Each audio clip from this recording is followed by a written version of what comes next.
الرحمن الرحيم الحمد لله رب العالمين الصلاة والسلام على سيد المرسلين وعلى آله وسلم. இன்றைக்கி நாங்கள் பார்க்குறது கொஞ்சம் வித்தியாசமான தலைப்பு, அல்லது கொஞ்சம் அந்த துறை சார்ந்த தலைப்பு, துறை சார்ந்த தலைப்பு. அப்போ அது இந்த சாதாரண அந்த துறை சாராத சாதாரண மக்களுக்கு பொருந்துமான்ற ஒரு கேள்விக்குது. ஆனாலும் இது சம்பந்தமாக அறிவு இருக்கிறது, அறிவு பெற்றிருப்பது சரி முக்கியம் என்று நாங்கள் நினைக்கிறோம். ஒரு தெளிவோடு இருக்கிறது மிச்சம் முக்கியம்னு நினைக்கிறோம். அந்த வகையில் நாங்கள் இந்த தலைப்பையும் எடுத்தோம். அப்போ நாங்கள் இதை கொஞ்சம் இங்கே போட்டிக்கிறதோட விளக்கமாக பார்ப்போம். இப்போ நாங்கள் இஸ்லாமிய சட்டம் சில ஆரம்ப விளக்கங்கள் சொன்னோம். அப்போ அதில் சட்டம் என்றால் இஸ்லாமிய கண்ணோட்டத்தில் அல்லது இஸ்லாமிய சட்டத்துறை அறிஞர்கள் கருத்துப்படி சட்டம்டா என்னது, ஃபிக்ஹ்ண்டா என்னது, அதைத்தான் இப்படி வரைவு கண்ணத்தை போட்டு மரபுல உள்ளத்தை தமிழில் போட்டு நடைமுறை வாழ்வுக்கான சட்டங்கள் பற்றிய அறிவை அவற்றுக்கான விரிந்த ஒவ்வொன்றுக்குமான ஆதாரங்களுடன் பெறுதல், அதான் அந்த அறிவை பெறுறது, அதுதான் இறப்போர். அப்போ இதில் 2 துண்டை காண்றோம். ஒன்று நடைமுறை வாழ்வுக்கான சட்டம், நம்பிக்கையோடு சார்ந்தது அல்ல என்று கருத்து. நம்பிக்கை சார்ந்ததல்ல, ஒழுக்கம் சார்ந்ததல்ல, மாற்றமாக நடைமுறையில் மனிதன் ஈடுபடுற வேலைகளுக்கான சட்டம். அப்படின்னா உதாரணமாக வணக்க வழிபாடுகள் அல்லது குடும்பத்தோடு சம்பந்தப்பட்ட பகுதிகள் அல்லது பணக்கொடுக்கல் வாங்கல்கள், இப்படியான விஷயங்களைத்தான் நடைமுறை வாழ்வுக்கான சட்டங்கள் சொல்லும். அப்போ ஃபிக்ஹ்ல ஒரு துண்டு நடைமுறை வாழ்வுக்கான சட்டங்கள் ஒரு ரெண்டாவது என்னண்டா அவற்றுக்கான விரிந்த ஒவ்வொன்றுக்குமான ஆதாரங்களுடன் பெறும்.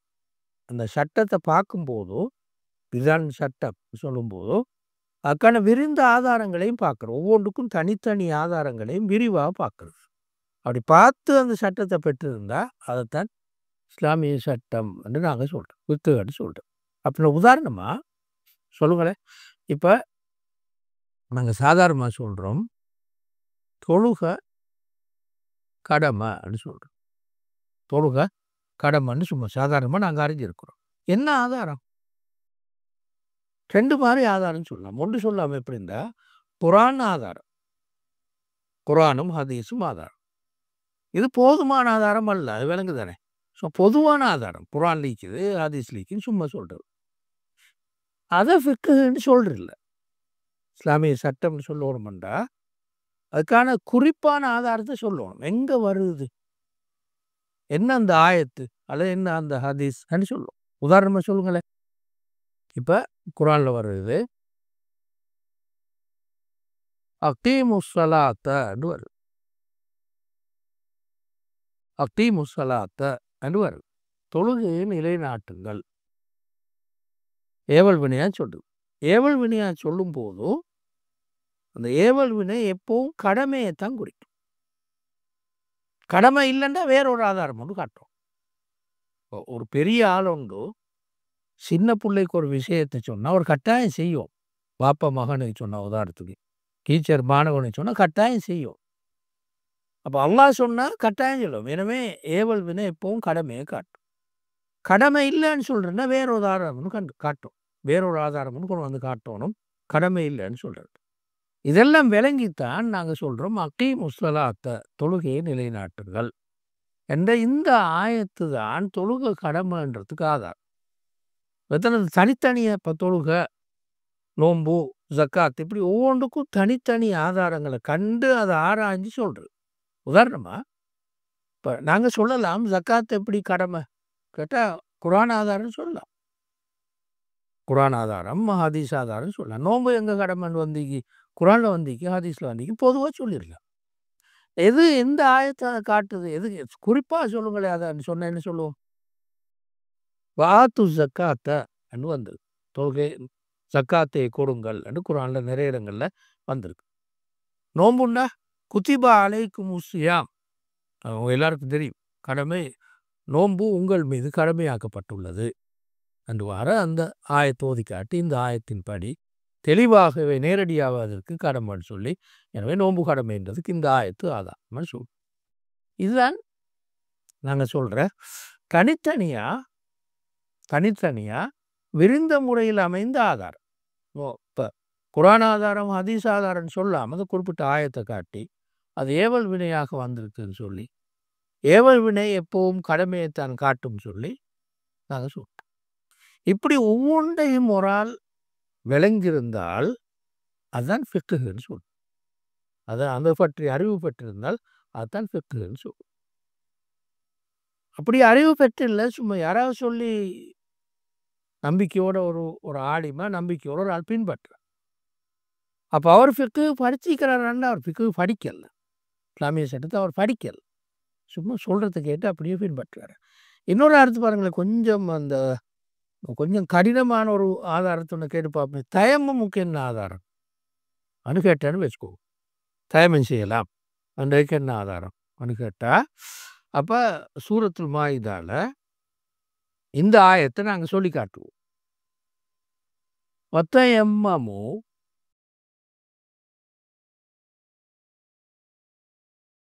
சஈதன் தய்யிபன்.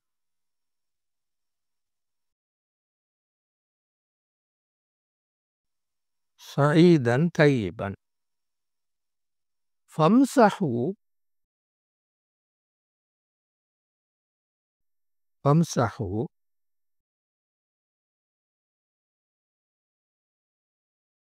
பிவுஜூஹிக்கும்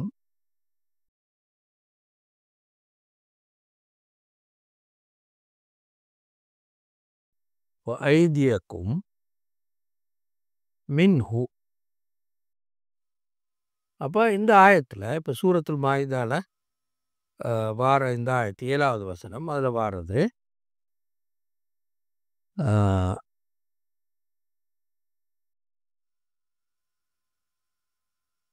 6வது வசனமே. சூரத்துல் மாயிதால 6வது வசனம், நீங்கள் நோயாளியாக இருந்தால் அல்லது பிரயாணத்தில் இருந்தால் அல்லது 1க்கு 2க்கு போயிட்டு வந்தால் அல்லது பெண்களோடு உறவாடினால் தண்ணீர் உங்களுக்கு கிடைக்காவிட்டால், அதில் மெடுதல்லைன்னா தண்ணீர் உங்களுக்கு கிடைக்காவிட்டால் தூய்மையான மண் மூலம் தயமம் செய்யுங்கள். தயம்மமு சஈதன் தய்யிபன் அது சொல்கிறது. அப்போ தூய்மையான மண்டா என்னாண்டு நீங்கள் இந்த சயீத் என்ற சொல்ல வச்சு இது சயீத் என்ற சொல்ல வச்சு அதுக்கு மொழியில் என்ன கருத்துன்னு பார்த்து ஹதீஸில் எங்கிக்குன்னு பார்த்து தேடி பிடிக்கும். அங்கால வருது எப்படின்னா ஃபம்சஹு பி உஜூஹிக்கும் ஐதியக்கும் மின்ஹு, அந்த மண்ணின் மூலம் உங்களுடைய முகங்களையும் கைகளையும் துடைத்து கொள்ளுங்கள். தயமம் செய்கிற எப்படின்னு சொல்லி தயமமுக்கு 2 உறுப்பு தானே, முகமும் கை, வேறொன்றும் இல்லை, உறுப்புகளில் வேறொன்றையும் தயமம் செய்கிற இல்லை. அப்போ அது சொல்லி இருக்குது கைகளையும் வந்து இது பாருங்க, கைகளையும் சொல்கிறேன். இப்போ கைண்டா இதுவும் கைதான், இங்கேயும் கைதான், இங்கேயும் கைதான். இப்போ எதை குறிக்கும் இதில்?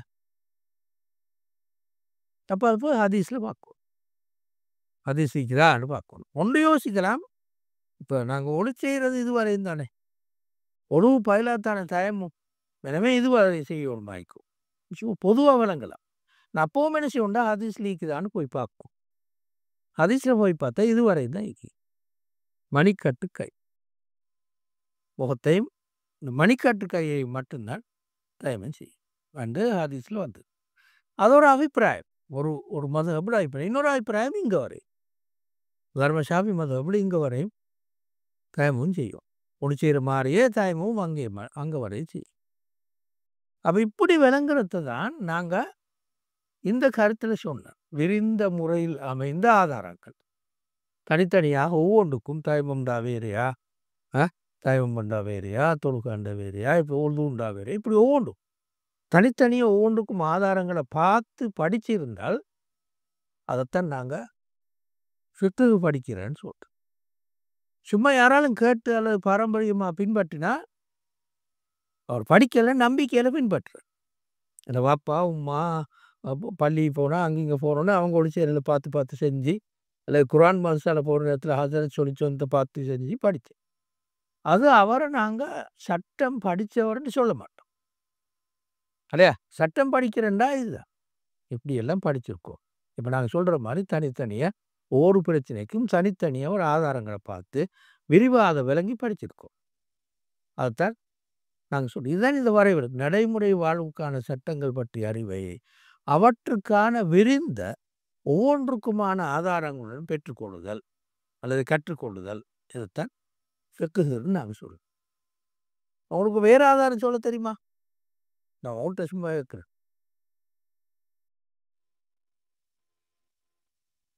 அப்ப இந்த ஆயத்த பாருங்கோ. வணக்க வழிபாடுக்கு அங்கால ஒரு ஆதாரம்.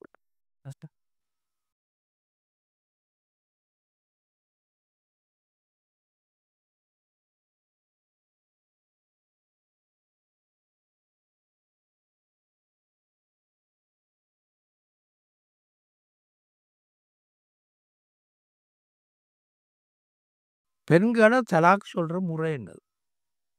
கேட்டா, இந்த ஆயத்துல சூரத் தலாக்ல 1வது வசனம் சொல்லுது, இதா தல்லக்துமுன் நிசா நீங்கள் பெண்களை தலாக் சொன்னால், ஃபதல்லிகூஹுன்ன லிஇத்தத்திஹின்ன இத்தா காலத்தை கவனித்து தலாக் சொல்லுங்கள். ஃபதல்லிகூஹுன்ன லிஇத்தத்திஹின்ன இத்தா காலத்தை கவனத்தில் கொண்டு தலாக் சொல்லுங்கள். என்றதான் அந்த ஆயத்து சொல்ற கருத்து. அப்படின்னா என்ன? இப்ப என்ன செய்யணும்? இப்ப சரியா விளங்கல என்னத்தண்டு? தெளிவா விளங்கல என்னன்னு. அப்ப என்ன செய்யணும்? ஹதீஸ்ல போய் பார்க்கணும். உண்மையாலும் ரசூலுல்லாஹ் சொல்லிக்கிறாங்களா? அல்லது ஏதாலும் ஒரு சம்பவத்துல வந்திருக்கிற ரசூலோட காலத்துல சம்பவத்துல வந்திருக்கான்னு தேடி பார்க்கும். தேடி பார்த்தா விளங்கும் என்னண்டா, பெண்கள் துப்புரவாக இருக்கிற காலத்துல, அதாவது ஹைல் இல்லாத மாதவிடாய் இல்லாத காலத்துல தலாக் சொல்லணும். ஏண்டா இந்த இத்தாவுக்குரிய காலம் என்னன்னா 3 தூய்மையான காலங்கள். அதான் இத்தாவுக்குரிய காலம். இப்போ ஒரு ஆள் வச்சுக்கொள்ளுங்களேன், மாதவிடாயில தலாக் சொல்லிட்டாருன்னு வச்சுக்கொள்வோம். அப்ப என்ன நடக்கும்? மாதவிடாய் போய் அதுக்கு பிறகு தான் ஸ்டார்ட் பண்ணுவோம். அப்போ கூடிரும். இதாகிக்கிற காலம் கூடிரும். விளங்குதானே? அப்ப இந்த இந்த ஷரத்தை தான் இந்த ஆயத்து சொல்லுது. 1 மாதவிடாய் இல்லாத போது. 2 மாதவிடாய் இல்லாத நேரத்துல இதுவும் இருக்கக்கூடாது. உடலுறவு கொண்டும் இருக்கக்கூடாது. அப்பதான் தலாக் சொல்லலாம். உடலுறவு கொண்டிருக்கிறேன்னு வைங்களேன், தலாக் சொல்லக்கூடாது. மாதவிடாய் இருக்கிறேன்னு வைங்களேன், அப்ப கோபம் வந்தாலும் தலாக் சொல்லப்படாது. பொறுக்கணும். மாதவிடாய் முடிஞ்சு துப்புரவான காலம் வரையும் பொறுக்கணும். உடலுறவு கொண்டுட்டேன்னு வைங்களேன், இப்போ தலாக் சொல்லக்கூடாது. கர்ப்பவதி ஆயிட்டா இல்லையான்னு உறுதிப்படுத்திக்கணும். அது பிறகு தலாக் சொல்றதா இல்லையான்னு தீர்மானிக்கும். அந்த கருத்தை தான் இந்த லிஇத்தத்திஹின்ன என்ற வசனம் சொல்லும். லிஇத்தத்திஹின்ன என்ற வசனம் சொல்லும். இதை சும்மாவும் வழங்கிக்கலாம். யாராலும் ஹதரத் சொல்றதை கேட்டு ஒரு பயானை கேட்டு வழங்கிக்கலாம். ஆயத்தை பார்த்து இந்த ஆயத்துக்கு போய் ஹதீஸை பார்த்து ஹதீஸ்ல இருக்கிற விளக்கங்கள் எல்லாம் பார்த்து பிறகுதான் இந்த முடிவு. இதைத்தான் இப்படி சொல்றோம். ஒவ்வொரு பிரச்சனைக்குமான தனித்தனியான விருந்த முறையில் அமைந்த ஆதாரங்கள் சொல்ற அர்த்தம். அப்படித்தான் படிச்சிருப்போம். இப்படி ஒவ்வொன்றுக்கும் வரும். நான் இப்ப வடக்கு வழிபாடுகள் 2 ஒரு உதாரணம் சொன்னால், இந்த திருமண வாழ்க்கையிலிருந்து ஒரு குடும்ப வாழ்க்கையிலிருந்து ஒரு உதாரணம். இப்படி எல்லாமே இப்படித்தான். பணக்கொடுக்கல் வாங்கல்கள்னாலும் அதுக்கு வர ஆயத்துக்களை பார்த்து ஹதீஸ்களை பார்த்து விளங்கியிருக்கோம். அப்பதான் அவர் இஸ்லாமிய சட்டத்தை படித்திருக்கிறாருன்னு கருத்து. ஃபிக்ஹ படித்திருக்கிறாருன்னு கருத்து அது. அப்படி இல்லாட்டி அவர் சும்மா நடைமுறையில் இருக்கிற ஆக்களை பார்த்து பின்பற்றுறது, அல்லது ஒரு ஹதரத் சொல்றதை கேட்டு பின்பற்றுறது, அல்லது ஒரு பயானை கேட்டு பின்பற்றுறது பாரு. அல்லது சும்மா ஒரு புத்தகத்தை வாசிச்சு ஒரு சட்ட புத்தகமும் நீக்கி அதை எடுத்து வாசிச்சு போட்டா பின்பற்று. இவராக தேடி பார்க்கல. குறிப்பிட்ட ஒவ்வொரு விஷயத்துக்கு என்ன ஆதாரம்? ஆயத்து இருக்குதா? ஹதீஸ் இருக்குதா? ஆயத்து என்ன கருத்தை சொல்லுதோ? ஆயத்தில் வர அந்த குறிப்பிட்ட சொல்லுக்கு ஹதீஸில் என்ன விளக்கம் வந்திருக்குது? அந்த ஹதீஸ்கள் பல மாறி வந்திருக்குது. ஆதாரபூர்வமான ஹதீஸ் தானே அது? இதெல்லாம் பார்த்து முடிவுக்கு வந்தால் தான் அவரை நாங்கள் ஃபக்கீஹ்ன்னு சொல்லுவோம். சட்டம் படித்தவர்னு சொல்லுவோம். அப்படி இல்லாட்டி சும்மா சாதாரண பொதுமக்கள் இருக்கிற மாரி ஹசரத் சொல்றது கேட்டோ, ஒரு புத்தகத்தை சும்மா வாசிச்சோ அல்லது பாரம்பரியமான பின்பற்றலையோ அவர் இருப்பார். அதுதானே. இப்போ உதாரணமா உதுஹியா மாரி. நாங்க உதுஹியா குடுக்குறோம். என்ன ஆதாரம்? யாரும் தேடி பார்த்து ஒன்றுமில்ல. பயான் கேட்டது மட்டும்தான். எங்கேயாரும் பள்ளியில சொல்ற பயான கேட்டது மட்டும்தான். அப்ப எனவே இஸ்லாமிய சட்டத்தை ஒருவர் படித்திருக்கிறார்ன்ற கருத்து, அல்லது இஸ்லாமிய சட்டம் பற்றி இருக்கிறது என்ற கருத்து இதுதான். சரியா? சரி, இப்ப 2வது பகுதிக்கு நாங்க வருவோம். இப்ப எப்படி அல்லாஹு தஆலா குர்ஆன்ல இந்த ஆயத்துகள் இறக்கி சட்டங்கள் எல்லாம் சொல்லிக் கொண்டு போனாங்க. ரசூலுல்லாஹி ஸல்லல்லாஹு அலைஹி வஸல்லம் அதுக்கு விளக்கமான சட்டங்கள சொன்னாங்க. அல்லது குர்ஆன்ல வந்த அதே சட்டங்கள மேலும் உறுதிப்படுத்தி சொன்னாங்க. அப்ப அப்படி ரசூலுல்லாவுடைய காலத்துல அப்படி உதாரணமா ஆயத்துகள் இறங்கி விளக்கம் சொல்லுச்சு. சஹாபாக்களுக்கு அது விளங்காத நேரம், அந்த ஆயத்து விளங்காத நேரம் ரசூலுல்லாஹ்ட்ட கேட்டு இது என்ன கருத்துன்னு கேட்டு பின்பற்றினாங்க. இது ஒரு காலம். அப்படி கிட்டத்தட்ட ஒரு மதீனா காலப்பிரிவுல மட்டும் நாங்க எடுத்தோம். இந்த சட்டம் இறங்கின பெரும்பாலும் மதீனா காலப்பிரிவு தானே. அத மட்டும் எடுத்தா ஒரு 10 வருஷ காலம். 10 வருஷம், இன்னும் சில வருஷங்களும் இப்படியே இறங்கிக் கொண்டிருக்கு. இது ஒரு காலம். அடுத்தடுத்து வந்த காலங்கள், சஹாபாக்கள் காலம், அதுக்கு பின்னால வந்த காலம், அதுக்கு பின்னால வந்த காலங்கள் எப்படி ஓடிச்சுது இஸ்லாமிய சட்டம்? அல்லது இஸ்லாமிய சட்ட வாக்கம் எப்படி ஓடுச்சு? இஸ்லாமிய சட்டத்தின் வரலாற்று ஓட்டம் எப்படி இருக்கு என்றது அடுத்தது நாங்க பார்க்கிறோம். சரியா? இப்ப இஸ்லாமிய சட்டம்னால் நாங்க கவனமாக விளங்கிக் கொள்ளணும்.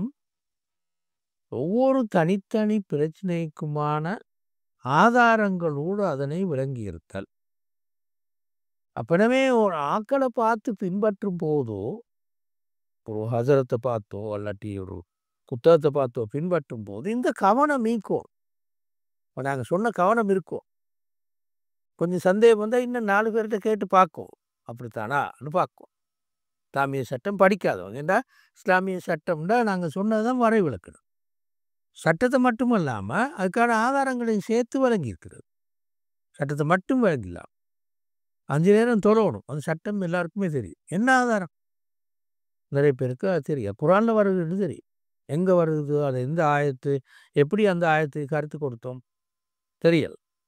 இப்ப நான் கடைசியா சொன்னா தலாக் சொல்ற எப்படி? அறவே தெரியாது. சும்மா பாரம்பரியமாக தெரியாது. பாரம்பரியமா கேட்டு வந்தா அது தெரியாது உண்மையில். அது பற்றிய பயான்களும் சரியான குறைவு. எனவே அது பற்றிய அறிவு நிறைய பேருக்கு இல்ல. சரியா? அப்ப இதுதான் நாங்க ஏற்கனவே சொன்ன இஸ்லாமிய சட்டம் படிக்கிறன்ற கருத்து அது. அப்போ ஒவ்வொரு முஸ்லீமும் அவரால முடிஞ்ச அளவுக்கு இஸ்லாமிய சட்டத்தை பற்றி ஒரு நல்ல தெளிவுக்கு வந்திருக்கும். இதிலிருந்து நாங்க விளங்குறோம். 2வது இந்த இஸ்லாமிய சட்டம் எப்படி ஓடிச்சு நாங்க பார்ப்போம். ரசூலுல்லாவுடைய காலத்தை நாங்க சட்டவாக்க காலம்னு எடுத்துக்கொள்றதில்ல. 2வது சட்டம் அல்லாஹ்விடத்தில் இறங்கினதான மனுஷன் தலையீடு இல்ல.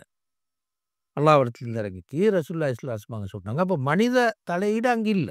முழுக்க வஹீட அதிகாரம் தான் அந்த 10 வருஷமும் இருக்கு. அல்லது 23 வருஷ காலமும் இருக்கு.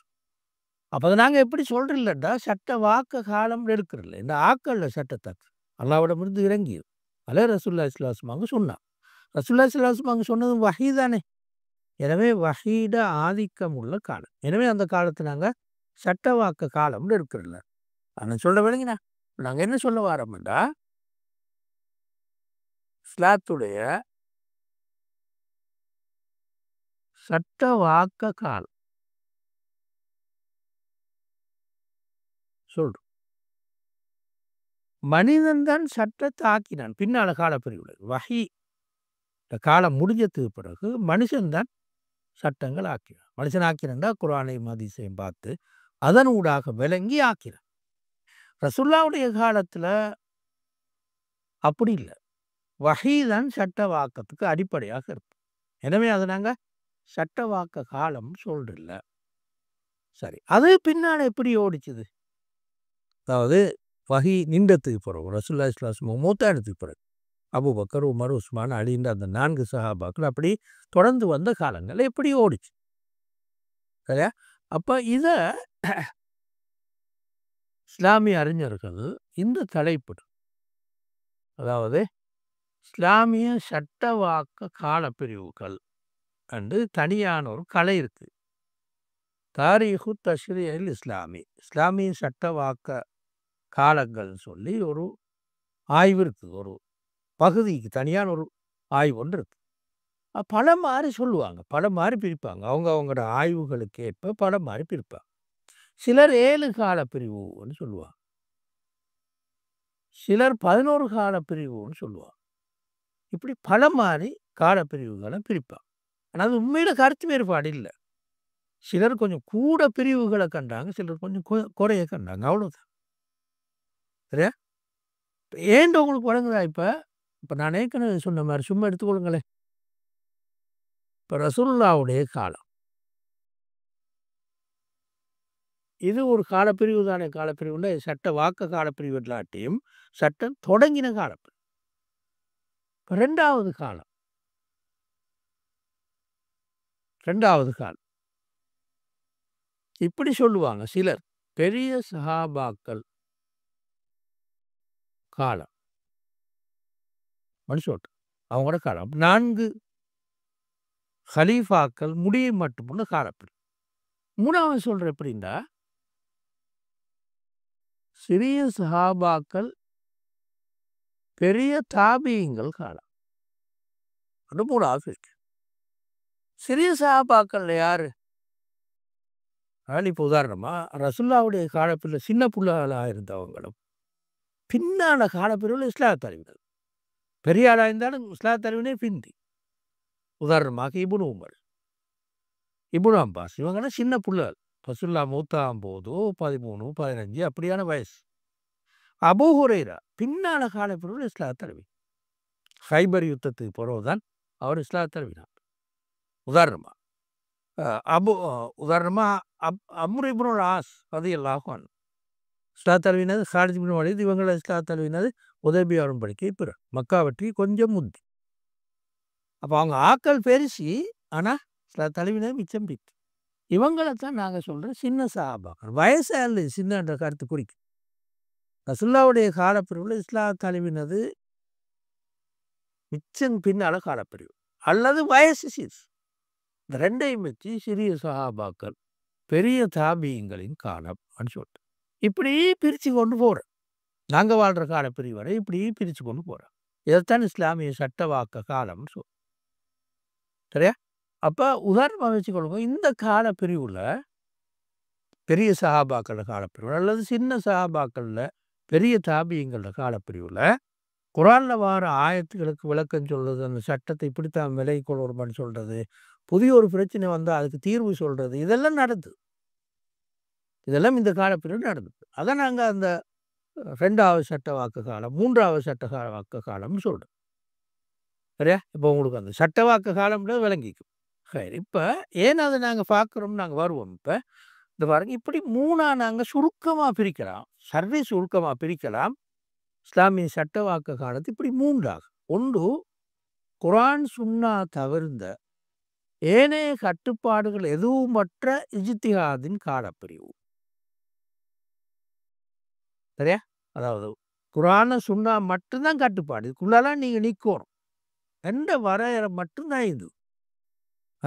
அந்த வரையறைகள் வேற கட்டுப்பாடுகள் எதுவும் இல்லாத இஸ்லாமிய சட்ட ஆய்வு காலப்பிரிவு. இஜ்திஹாதுன்னா இஸ்லாமிய சட்ட ஆய்வு காலப்பிரிவு. இது முதலாவது காலம். இது எதுவரை மீந்தது உங்களுக்கு விளங்குமா? இது எதுவரை மீந்தது? ஒன்று இது 4 சஹாபா இல்லையா? 2 இந்த பெரிய இந்த 2 சிறிய சஹாபாக்கள் பெரிய தாபி. 3 நாங்கள் பின்பற்ற 4 மதுஹபுகள். இந்த காலப்பிரிவெல்லாம் இதில் அடங்கிடும். இந்த 2வது போட்டிடும் அதுக்குள்ள நட. அது வேறொரு கட்டுப்பாடும் இருக்கல்ல. மோலாவை போட்டிக்கிறது வேறொரு கட்டுப்பாடும் இருக்கல. குரான் ஹதீஸை மட்டும் பார்த்து அதுக்கேற்ப விளக்கம் சொல்லிட்டு போனாங்க. 2வது காலப்பிரிவு என்னண்டா, பெரும் சட்ட ஆய்வு முறைமைகளின் தோற்றமும் அதனை உருவாக்கியோர் பெயரில் அவை அழைக்கப்பட்டமையும் அவை பதிவு செய்யப்பட்டவை. இதுதான் நீண்ட காலப்பிரிவு. விளங்குதா? அப்புறம் இது அப்படி வழங்குது அது என்னண்டு இது பாருங்கோ. இஸ்லாமிய சட்ட ஆய்வு வரலாற்றில் 2வது ஒரு காலப்பிரிவு ஒன்று வருது. எப்படின்னா 2வது ஒரு காலப்பிரிவு எப்படி வருதுன்னா உண்டு. அதில் ஒரு பண்பு என்னென்றால் இப்போ நாங்கள் பின்பற்ற பெரிய சட்ட ஆய்வு முறைமைகள் இந்த காலப்பிரிவில் தோன்றும்.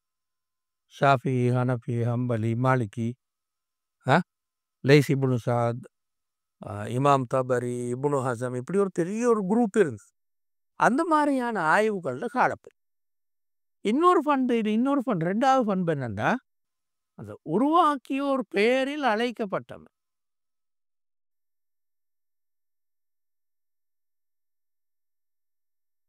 இது 2வது பண்பு. நாங்கள் எப்படி சொல்கிறோம்னா ஷாஃபிஈ மதுஹப்னு சொல்கிறோம். ஆள்ட பேர் இல்லையா, ஆள்ட பேர் சொல்லி நாங்கள் ஷாஃபிஈ மதுஹப்னு சொல்கிறோம். சரியா. 3வது என்னென்னா பதிவு செய்யப்பட்டவர்.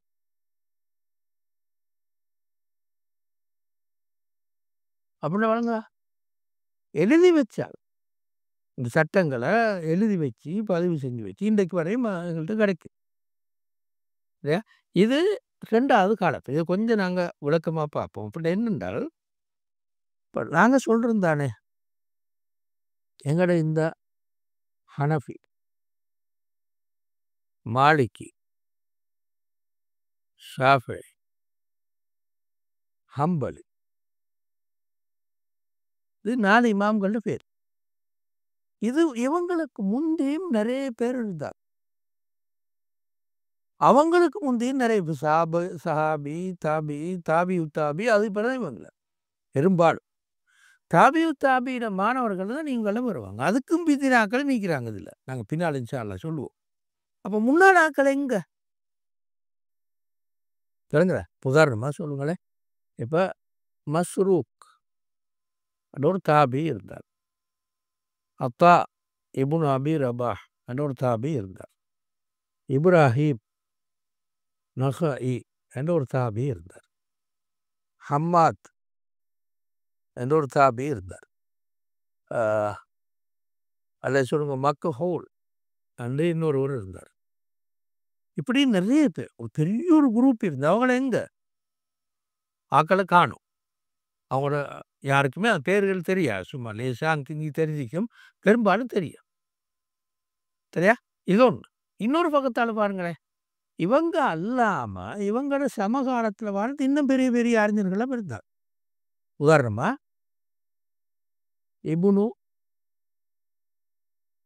இமாம் தபரி,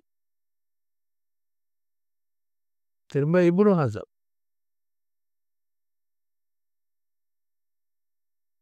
இப்படி ஒரு பெரிய குரூப் உண்டு.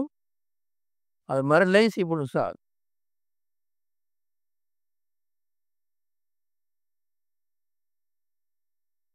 இப்படி ஒரு பெரிய ஒரு குரூப் கிட்டத்தட்ட இவங்களோட சமகாலம். அதே கொஞ்சம் அங்கே முன்னுக்கு பின்னுக்கு. ஆனால் கிட்டத்தட்ட இது அவங்களோட எங்க இப்போ அவங்களோடையும் இல்லை. சரியா.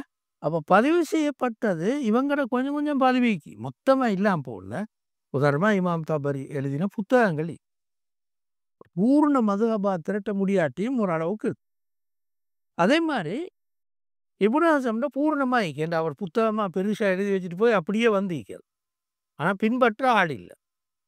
சரியா. திரும்ப லைஸ் இப்னு சாத் அவர் ஆங்காங்கே கொஞ்சம் கொஞ்சம் சிதறி கொஞ்சம் இருக்கு. சரியா.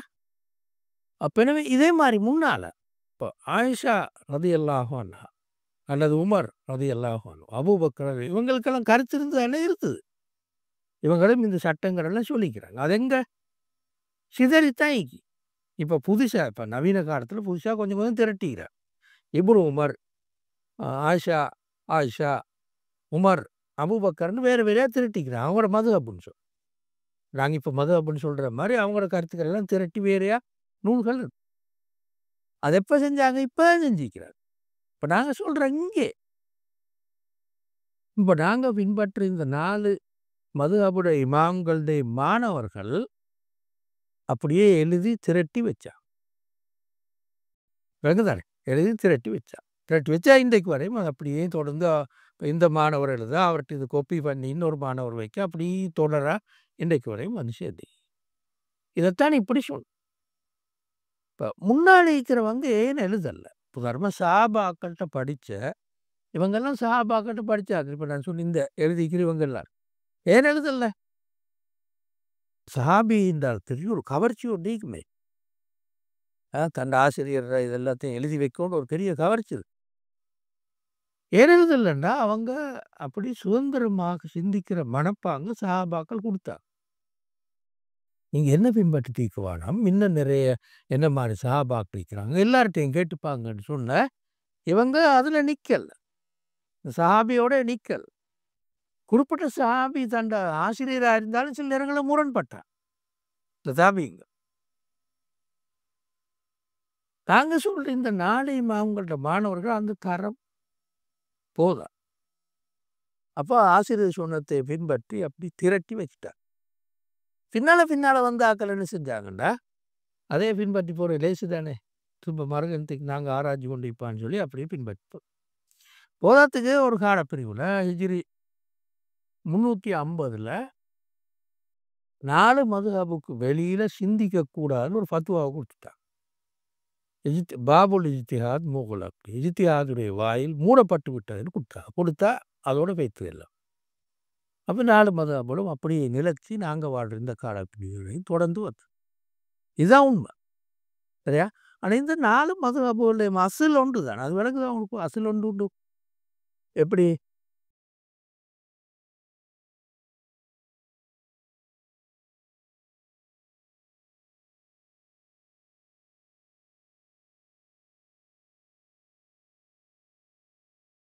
இப்போ குரானும் ஹதீஸும் தான் அசில். அது மட்டுமல்ல அசில் ஒன்று சொல்கிறதுக்கு காரணம் எல்லாருக்கும் ஆசிரியர்கள் உண்டு. அதான் அசில்னு சொல்ல வரேன். இப்போ உதாரணத்துக்கு பாருங்க,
இதுதான் அந்த தொடர் ஆசிரியர் மாணவர்கள் தொடர்.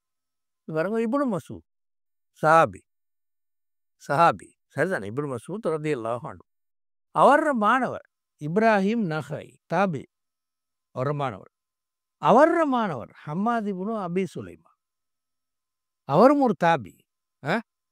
அவர மாணவன் அபு ஹனீஃபா, இமாம் அபு ஹனீஃபா ஹனபி மதம். சரியா? இங்கே பாருங்களேன், இப்னு உமர் ஒரு சஹாபி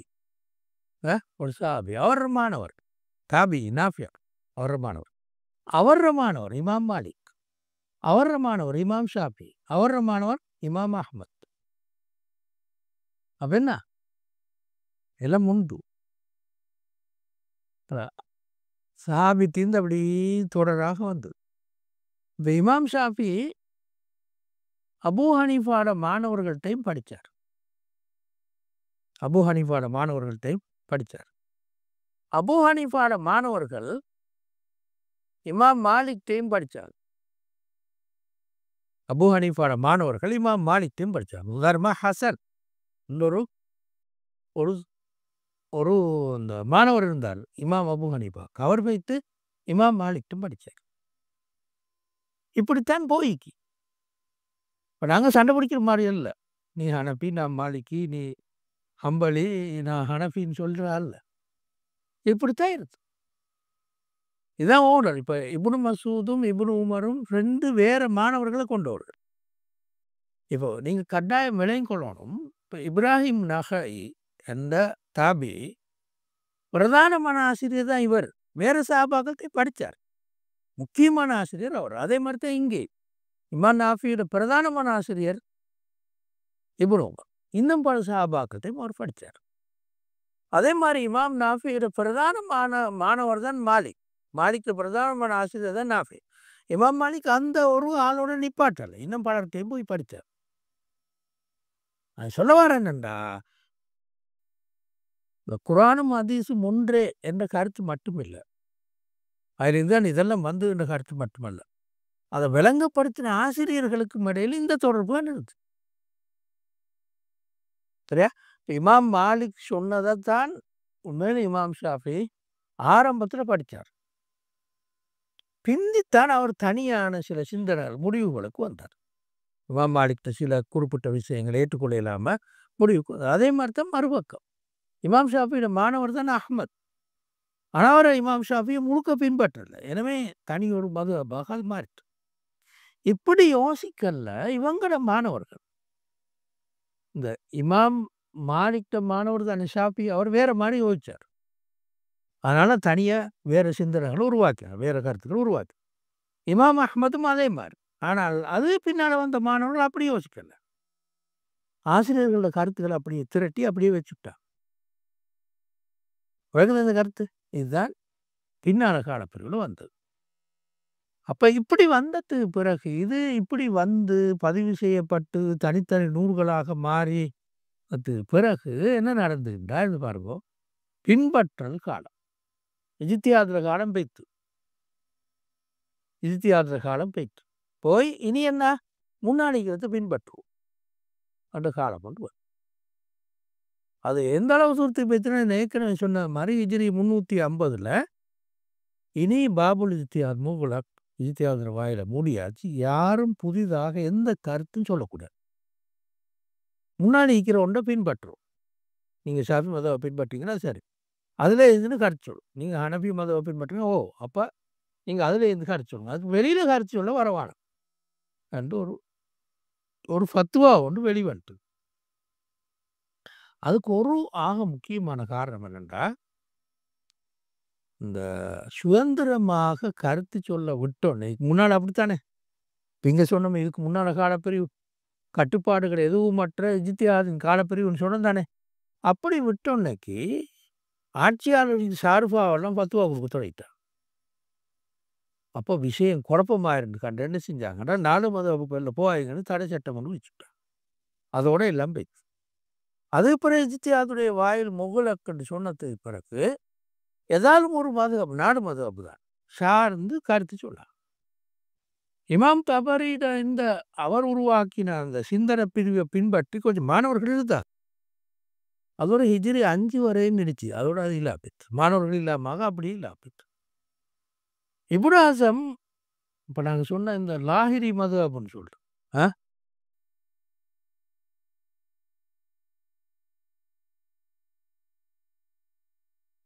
லாஹிரி மதுஹப்னு சொல்கிறோம். இது எப்படிலாம் போயிட்டு இருந்தா அவரோட அடிப்படை கருத்தை யாரையும் பின்பற்றக்கூடாது. இப்போ மாணவர்களுக்காக தானேப்ப. அதனால் மாணவர்கள் புத்தகங்கள் அவர் எழுதி வச்ச புத்தகங்கள் சரியா. இப்படி நிறைய மதுஹப்களிலிருந்து நிலைக்க முடியாமல் அழிந்தது. ஆனால் உங்களுக்கு தெரியுமாய்க்கும் ஜாஃபரின்ற ஒரு மதுஹப் இன்றைக்கும் வாழுது. அது விளங்க யார்? இமாம் ஜாஃபரு சாதிக். யார் தெரிஞ்சுக்கொண்ட ஷியாக்கள் இல்லையா? இமாம் ஜாஃபரு சாதிக் அபு ஹனீஃபாவோட சமகாலத்தில் வாழ்ந்தவர். ஒரு பிழையும் இல்லை அவரில். ஆனால் பின்னால் காலப்பில் நீ கொஞ்சம் குழப்பமாயிடுச்சு. அப்போ அது இன்றைக்கும் எங்கே? ஈரான்லேயும் ஷியாக்கள் வாழ்கிற பிரதேசங்கள்லேயும் ஜாஃபரி மதுஹப் என்ற பெயரில் இருக்கு. நான் சொல்கிறேன் சட்ட மதுஹப். அவங்களோட அந்த நம்பிக்கை சார்ந்த பாதை இல்லை. ஷியாக்கள் நம்பிக்கை சார்ந்த பாதை ஒன்று அது வேறு. சட்ட மதுஹப் அண்டு இமாம் ஜாஃபர் சாதிக்கிற பேரில் அல் மதுஹபுல் ஜாஃபரி. நாங்கள் இப்போ ஷாஃபி மதுஹப்னு சொல்கிற மாதிரி அதுவும் இன்றைக்கு. இப்போ 4ஆம் மதுஹபோட ஷியாக்கள மதுஹபும் நீக்கி இருக்கு, 5ஆவதாக இருக்கு. சரியா? இன்னொன்று இருக்குது, சும்மா விலையும் கொள்றதுக்காக சொல்கிறேன். மதுஹபுல் இபாதின்னு சொல்லு. இது யார் மதுஹபு? இன்றைக்கும் வாழுது. ஓமான் இருக்கு. ஹவாரிஜியர். ஹவாரிஜியர்ல இமாம் இபாதுன்னு சொல்லு. இபாத் ஒருவர் இருந்தார். அவரோட சட்ட பகுதி ஒன்று இருக்கு. அதை பின்பற்றி இன்றைக்கும் குறிப்பாக ஓமானில் நிறைய பேர், ஓமானில் பெரும்பான்மை அதைத்தான் பின்பற்றும். ஆனால் அதில் பெரிய வேறுபாடுகள் இல்லை. எங்கட ஷாஃபி, ஹனஃபி, ஹம்பலி மதுஹபுக்கும் அவங்களுக்கு மேலே பெரிய வேறுபாடு இல்லை. சரியா? அவங்கள்ட்ட நம்பிக்கையிலையும் பெரிய குழப்பம் ஒன்றும் இல்லை. இப்போ ஷியாக்களோட உள்ள பெரிய முரண்பாடுகள் அவர்கள் சொன்னாக்க அவங்கள்ட்ட இல்லை. அப்படி அந்த சட்டத்திலையும் பெரிய வித்தியாசங்கள் இல்லை, சாதாரண வித்தியாசங்கள் தான் இருக்கு. இன்றைக்கு வாழ்கிறது இவ்வளோ. இப்போ நான் சொன்ன 4 மதுஹபும், அதோட ஜாஃபரி மதுஹப், அதோட இபாதி மதுஹப், 6ம் இன்றைக்கு மிக்கி. மற்ற கருத்துக்களுக்கு அங்கே மற்ற மதுஹபுகளோட கருத்துக்கள் இருக்குது. இப்னு ஹஸம்ட கருத்து இருக்குது, இமாம் தபரியோட கருத்து இருக்குது, இப்படியான பலரோட கருத்து இருக்குது. ஆனால் பின்பற்றுறன்னு சொல்லி ஒரு குரூப் ஒன்று இல்லை அவங்க. அதே மாதிரி சஹாபாக்களோட கருத்து இன்றைக்கு மிக்கி தாண்டா இருக்குது. இப்போ நாங்கள் சொன்ன மாதிரி பல தஃப்சீர்கள்லையும் நிறைய ஹதீஸ் புத்தகங்கள்லையும் அந்த கருத்துக்கள் திரட்டி இன்றைக்கு என்ன செஞ்சுக்கிறாங்கண்டா, தனியொரு இப்போ இமாம் அந்த ஆயிஷா ரதியல்லாஹு அன்ஹா சட்ட அபிப்பிராயங்கள் தனி புத்தகம், உமர் ரதியல்லாஹு அன்ஹு சட்ட அபிப்பிராயங்கள் தனிய புத்தகம். இப்போ நாங்கள் வாழ்ந்த காலத்தில் வேறையா திரட்டிக்கிறார். சரிதான். அப்போ இந்த காலப்பிரிவு என்னண்டா, பின்பற்றல் காலம் 3வது காலம் ஒன்று வந்து, அதுதான் நான் சொன்ன ஹிஜ்ரி 350 பிறகு இன்றைக்கு வரையும் உள்ள நிலைமை, நவீன காலப்பிரிவு வரையும் உள்ள நிலைமை அதுதான். அதனால இந்த மதுஹபு வெறி, மதுஹபு இறுக்கம், அந்த மதுஹபு விட்டு வெளில போகக்கூடாது, போகிறது ஹராம், நீயத்து வச்சுன்னு வெளில போகணும். உதாரணமாக அந்த மக்காவுக்கு ஹஜ்ஜி, இப்போ எல்லாரும் சொல்கிற உதாரணம் என்ன, ஹஜ்ஜி போனால் இப்போ பெண்கள் பட்டால் அவ்வளோ முறியுமே, பெண்கள் படாமிக்காது தவாஃபில் குறைஞ்சது தவாஃபில் பட்டா இப்போ ஒளிச்செஞ்சுன்னு வரணுமே, வைத்து தவாஃபிட்டு வெளில வைத்து ஒளிச்செஞ்சு வரோம், அது பெரும் கஷ்டம், சாத்தியம் இல்லை. அப்போ என்ன செய்தாங்க, நீயத்து வச்சுக்கொள்கிறோம், நாங்கள் ஹனஃபி மதுஹபுக்கு மாறிட்டோம். அப்போ அப்போ உண்மையில் அது தேவையில்லை, அப்படி ஒன்று இல்லை. ஆனாலும் அந்த அளவு தூரத்துக்கு போயிட்டு, இந்த இந்த கருத்தால், இந்த காரணத்தால் அப்படி போயிட்டு. சரி, இப்போ நவீன கால அறிஞர்கள் இந்த பகுதியும் இப்போ சேர்க்கிற சட்டவாக்க செயற்பாட்டின் சமகால எழுச்சி ஒரு காலப்பிரிவையும் சேர்க்கிறோம். அதாவது இந்த 18ஆம் நூற்றாண்டுக்கு பிறகுதான் நாங்கள் இந்த நவீன காலம்னு சொல்கிறோம். இஸ்லாத்தை பொறுத்தவரை, இஸ்லாமிய அறிவு எழுச்சியை பொறுத்தவரையில் நாங்கள் சொல்கிறது 18ஆம் நூற்றாண்டு பிறகுதான் அது தொடங்கிச்சுன்னு சொல்கிறோம். அதுக்கு முந்திதான் பின்பற்றல் காலம், தக்லீத் என்று. தக்லீதுன்ற கருத்து என்ன, ஆதாரங்கள் ஒன்றையும் பார்க்காம பின்பற்று, அதுதான் நாங்கள் தக்லீத் என்றோம். அப்போ சொல்ல நீங்கள் விளங்கியிருந்த நல்லம், பின்பற்றல் நாங்கள் எழுதிக்கிறோம் தானே, இதுதானே அது தக்லீத். கண்மூடி பின்பற்று, கண்மூடி நேரம் கருத்து, ஆதாரங்கள் உண்டையும் பார்க்கறதில்ல, அவர் சொல்கிறது கேட்குற, அப்படி வேறு உண்டையும் பார்க்கறது, அதுதான் தக்லீதுன்னு சொல்லுவோம். அப்போ நாங்கள் சொல்கிற அவருக்கு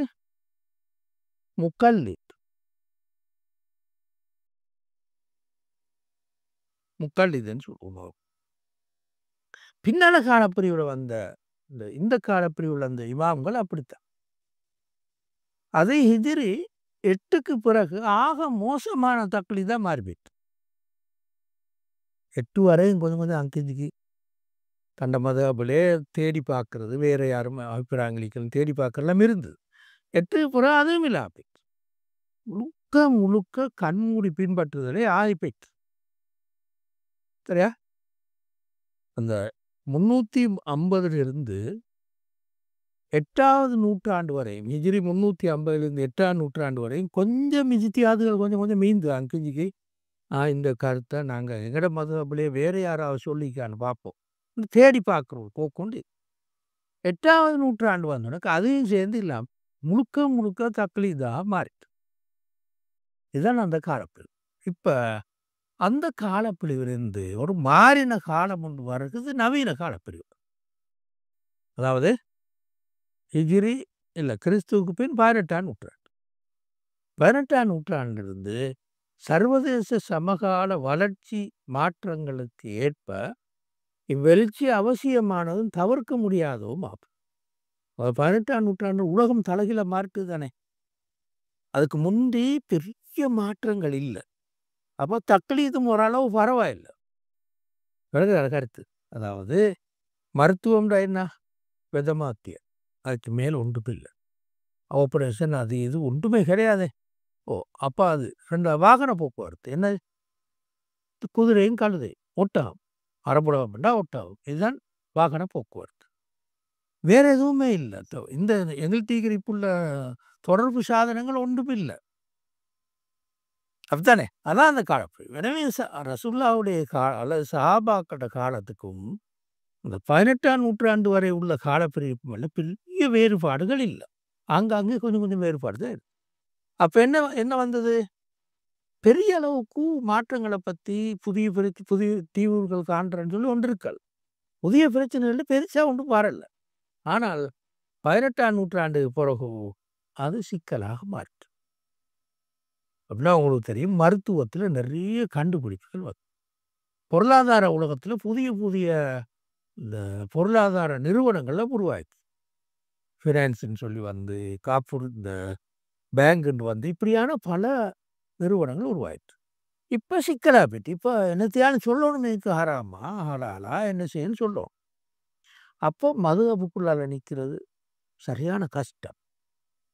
பெரும் பிரச்சனையாக போயிட்டு மதுஹபுக்குள்ளால் நிற்கிறது. எனவே என்ன செஞ்சாங்கன்னா புதுசாக இனி நாங்கள் வேறே ஆராயும் இந்த கருத்தை உடைப்போம். தக்லீத் என்ற கருத்தை இல்லாமாக்கும். கண்மூடி பின்பற்ற ஒரு பானம். இப்போ நாங்கள் புதிய காலத்துக்கு வந்திக்கிறோம். இப்போ எல்லாமே சிக்கலாக போயிட்டுது. அப்போ இதுக்கு என்ன பதில் சொல்லணும் மக்களுக்கு. இப்போ புதிய பிரச்சனை வந்து தர்ம உறுப்பு சாணம்னு வச்சுக்கொள்ளுங்களேன். கிட்னியை மாற்றணும். ஹராம்னு சொன்னாலும் மாற்றுவானே. உசிறு போயிரும் இல்லாட்டி. ரத்த தானம்னு சொல்லுங்களேன்.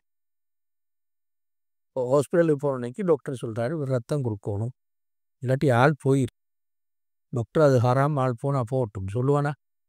சொல்லியல். அப்படித்தானே. இப்போ இந்த மாதிரி பிரச்சனை எல்லாத்துக்குமே தீர்வு சொல்லுவோம். அப்போ மதுஹபுக்குள்ளால நிற்கலாம். எவ்வளோ நிற்க பார்த்தாலும் நிற்கலாம். அப்போ வெளியில் வந்தார். அதான் நாங்கள் சொல்கிற நவீன கால பிரிவு மாற்றம் சொல்கிறோம். புதிய புதிய பிரச்சனைகள் வர வர உதாரணமாக இன்சூரன்ஸ் எடுத்துக்கொள்ளுங்களேன். இன்சூரன்ஸ் வந்தோடனே இப்போ என்னையானு சொல்லணும் இது ஹராமா ஹலாலா அல்ல அதுக்கு மாற்றத்தியாலும் சொல்லியலுமா பேங்க் வந்தோடனே என்னவாலும் சொல்லியலுமா மாற்ற ஒரு வங்கியை கண்டுபிடிப்போமா எல்லாம் சொல்லும். அப்போ எனவே சர்வதேச ரீதியாக வந்த இந்த எல்லா வளர்ச்சிகளின் போதும் என்னையாலும் ஒரு தீர்வு சொல்ல வேண்டிய நிலை வந்து அரசியல் துறை எடுத்துக்கொள்ளுங்களேன். இப்போ ஆட்சியாளன் இஸ்லாமிய காலத்தில் சஹாபாக்களோட காலத்தில் அதுக்கு பின்னால் காலப்பிரிவில் மௌத்தாக மட்டும் அவர் தான். ஒரு ஆட்சிக்கு வந்தாருனால் மௌத்தாக மட்டும் அவர் தான். இப்போ 4 வருஷம் இல்லாட்டி 5 வருஷம் இருங்கோ அதுக்கு பிறகு நீங்கள் ஓட்டு கேட்கறது அப்படித்தானே. இப்போ ஜனாதிபதியாக 2 முறை வைக்கலாம் அல்லது 3 முறை வைக்கலாம். அப்படித்தானே பல நாடுகளில். ஆளை கண்டிப்பாக இன்னொரு ஓட்டு வைக்கிறார். அவர் வந்தால் சரி இல்லாட்டி இன்னொரு ஆள் வருவார். சில நேரங்களில் 2 முறை தான் அவருக்கு ஈக்கலாம். அது பிறகு போயிடும். திரும்ப எதிர்கட்சி ஒரு கொண்டு இருக்கு. இன்னைக்கு எதிர்கட்சி ஒரு கொண்டு இருக்கு. சஹாபாக்களோட காலத்தில் எதிர்கட்சி ஒழுங்கு இருந்தாண்டா இல்லை. அப்போ இப்போ என்ன சொல்கிற? அப்போ இஸ்லாம் ஆட்சி செய்கிற நாடுகளில்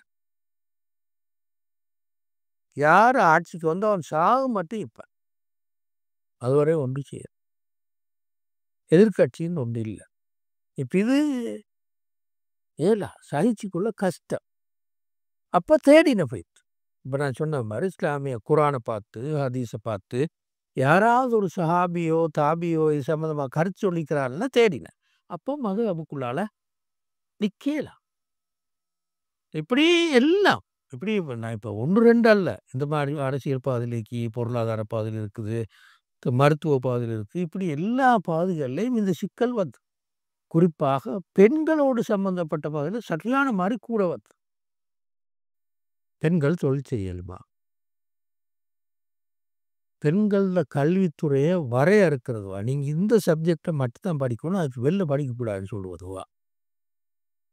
இப்படி எல்லாம் பார்த்து இப்ப கண்டிப்பா குறிப்பிட்ட ஒரு மதுஹபுக்குள்ளால் இருந்து கொண்டு கருத்து சொல்வது சாத்தியமே.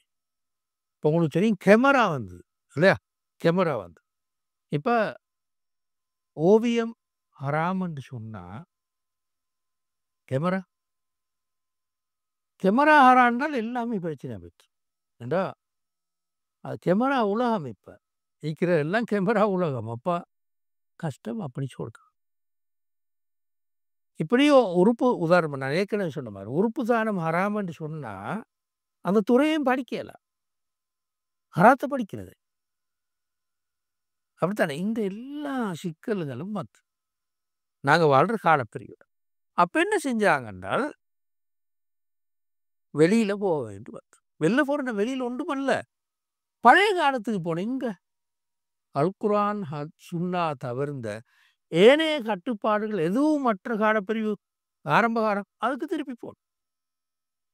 வேற அந்த புதுசா ஒண்ணும் செய்யல. சஹாபாக்களோட காலத்துக்கு திருப்பி போனோம். 4 சஹாபாக்களும் அவங்களோட சமகாலத்து சஹாபாக்களும் ஒரு கட்டுப்பாடும் இல்லை. எது கட்டுப்பாடு? குர்ஆன் ஹதீஸுக்குள்ளான சிந்தி. அதுதான் கட்டுப்பாடு. ஓ! அதுக்குள்ளால போங்க. இந்த காலப்பிரிவு எப்படின்னா, கட்டுப்பாடு ஓவர். மதுஹபையே பின்பற்றி ஆகும். அதுக்கு வெளில போறது ஹராம் என்று பாபுல் இஜ்திஹாத் இஜ்திஹாதுடைய வாயில் மூடப்பட்டதுன்னு சொல்லிட்டாங்க. புரியுதா? அதுதான் வித்தியாசம். அப்ப நவீன கால பிரிவுல புதிய புதிய தீர்வுகள், புதிய புதிய கண்டுபிடிப்புகள் எல்லாம் இந்த சட்டப்பாதையில வந்து அதுல புதிய புதிய இஜ்திஹாத் எல்லாம் உருவாகி கிட்டத்தட்ட பழைய இமாம்களோட தரத்துக்கு நிறைய இஸ்லாமிய உலகத்துல நிறைய சட்ட நிபுணர்கள் தோண்டி வளர்ந்தாங்க. நாங்க வாழ்ற காலப்பிரிவிலும் அங்க இருக்கிறார். இதுல கருத்து ஒரு நாளும் இப்படி அல்ல. பழைய சட்ட மதுஹபுகளையும் அவை ஆக்கிய சட்ட பாரம்பரியம் இருக்குதானே? நான் ஏற்கனவே சொன்ன மாரி புத்தகங்கள்லாம் அதெல்லாம் தூக்கி வீசுறேன்னு கருத்து இல்ல.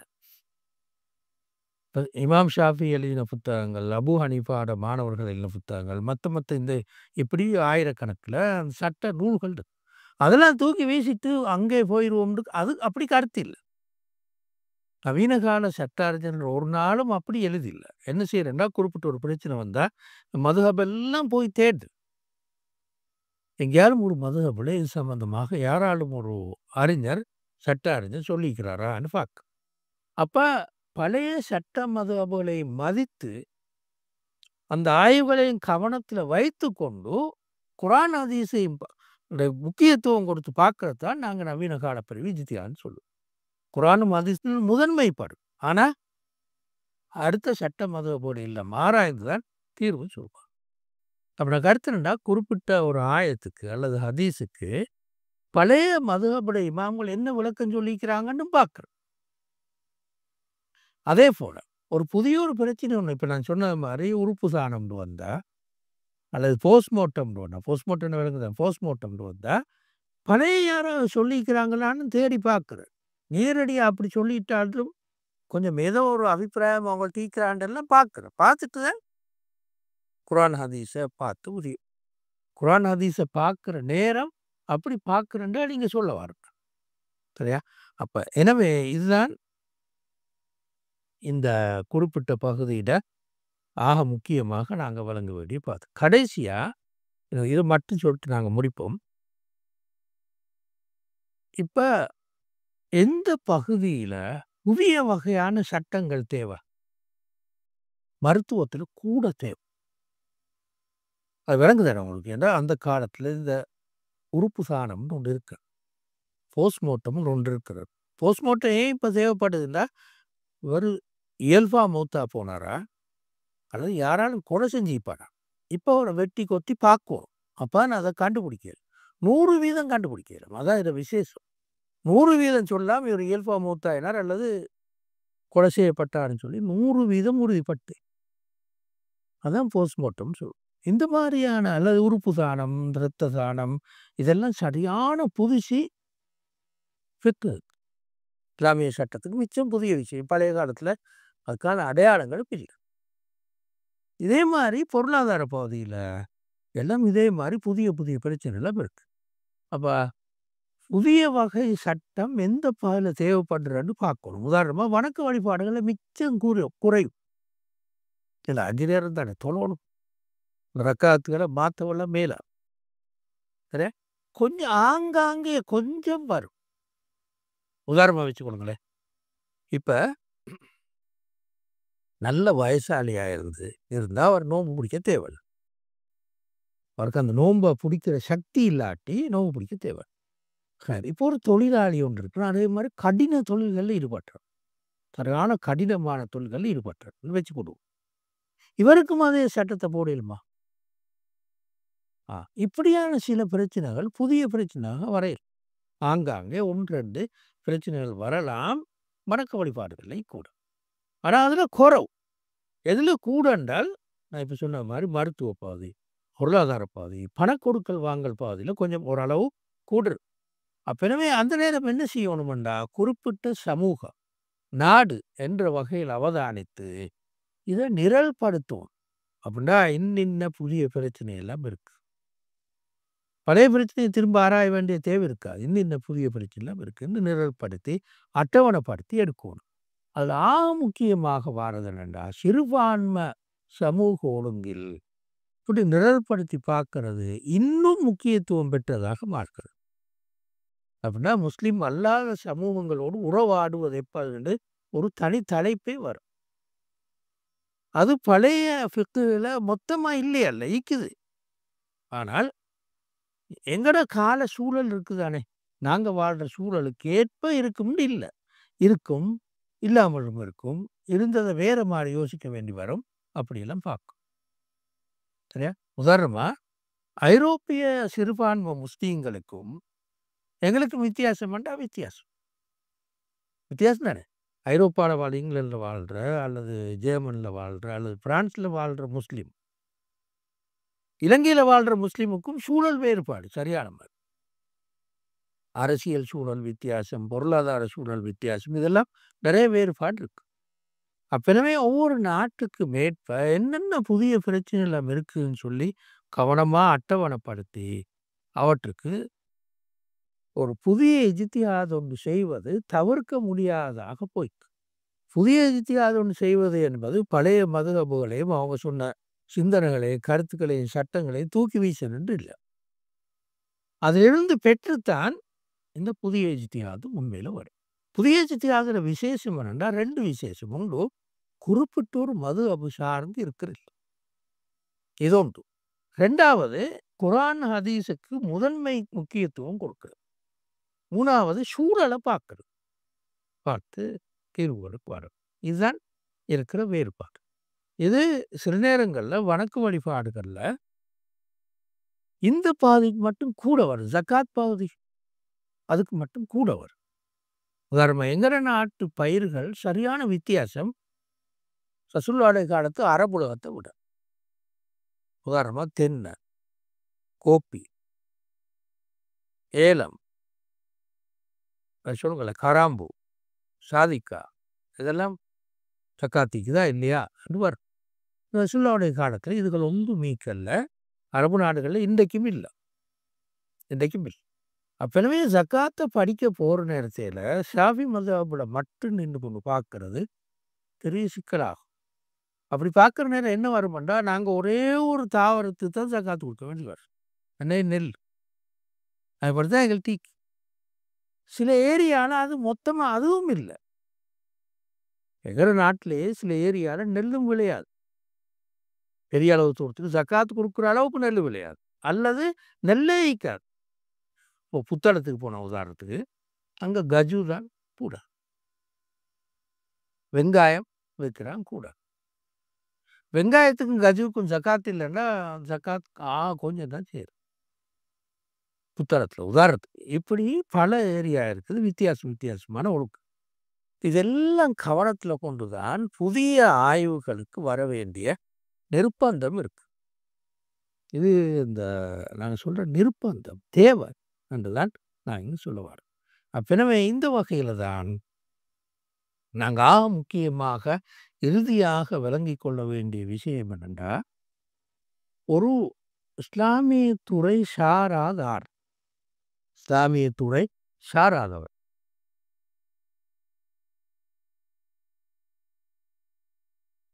அல்லது சொல்லுங்க சாதாரண ஒரு பொதுமகன். இவர மதுஹப் எது? அவருக்கு மதுஹப் இல்ல உண்மை. அவர மதுஹப் என்னண்டா, அவர ஆலிம் தான் அவர மதுஹப். உதாரணமா அவர் வைத்து ஒரு ஆலிம்ட்ட ஃபத்வா கேட்கிறார். கேட்டா அந்த ஆலிம் ஒரு ஃபத்வாவை சொல்லுவார். அது ஷாஃபி மதுஹப் லீக்கா, ஹனஃபி மதுஹப் லீக்கா, மாலிகி மதுஹப் இவருக்கு பார்க்கல. அவருக்கு டச் இல்ல. அது அந்த ஒரு புத்தகத்தோடையும் டச் இல்ல. அப்ப அவரு நான் ஷாஃபி மதுஹப்ன்னு சொல்றது பிழை. ஒரு பொதுமகன் அல்லது இஸ்லாமிய துறை சாராதவன் நான் ஷாஃபி மதுஹப்ன்னு சொல்லலுமா? சொல்லல. என்று அவர அப்ப பாத்திக்கொள்ளணும். அத படிச்சு, விளங்கி அது பிறகு அவர் சொல்லணும் நான் ஷாஃபி மதுஹப் சொல்லணும். அப்படி இல்ல உண்மை. சரியா? அப்ப எனவே மதுஹபுல் ஆமி, மதுஹபு முஃப்தீஹி பொதுமகன்ட மதுஹப் அவருக்கு ஃபத்வா சொல்ற ஆலிம் தான். என்று இமாம் கஸாலி சொல்லியிருக்கார். அப்படி சொன்னா தானே கொஞ்சம் எடுபடும். நான் சொன்னா சரி வராதே. இமாம் கஸாலி சொல்லியிருக்கார்.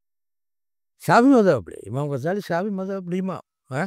அவர் சொல்லியிருக்கார். திரும்ப இஸ் இப்னு அப்துல் ஸலாம் இன்னொரு ஷாஃபி மதுஹப் இமாம் சொல்லியிருக்கார். திரும்ப இன்னொரு நாங்க எல்லாரும் நான் நினைக்கிறேன் இந்த நாட்டில் இருக்கிற எல்லாரும் ஏற்றுக்கொள்ற இன்னொருவர் தான் இப்னு ஹஜர் ஹைத்தமி என்ற ஒரு இமாம். அவரும் சொல்லியிருக்கார். அதாவது மதுஹபுல் ஆமி பொதுமகன்ட மதுஹப், மதுஹபு மன் யுஃப்தீஹி அவருக்கு ஃபத்வா சொல்றவர் தான். ஏன்னா அவருக்கு நேரடியாக மதுஹப் ஒன்றை பார்க்கலாம். இதுதான் உண்மை. இப்ப யாரு மதுஹபை பின்பற்றலாம் என்றால் ஆலிம் தான் மதுஹபை பின்பற்றலாம். ஏன்னா அவருக்கு பார்க்கலுமே. பொதுமகனுக்கு பார்க்கலாம். விஷயம் விளங்கி பின்பற்றினா தானே நான் இவரை பின்பற்றேன்னு சொல்லலாம். அப்பதான் நாங்க இறுதியா கவனத்தில் கொள்ள வேண்டிய விஷயம். இது கொஞ்சம் சர்ச்சைக்குரியதா மாறுமோ என்னவோ தெரியா. என்றாலும் இந்த விஷயங்களை சாதாரணமான ஆட்களும் விளங்கியிருக்கணும் என்பதற்காகத்தான் இந்த தலைப்பை நாங்கள் போட்டோம். வாக்குதவான எல்லா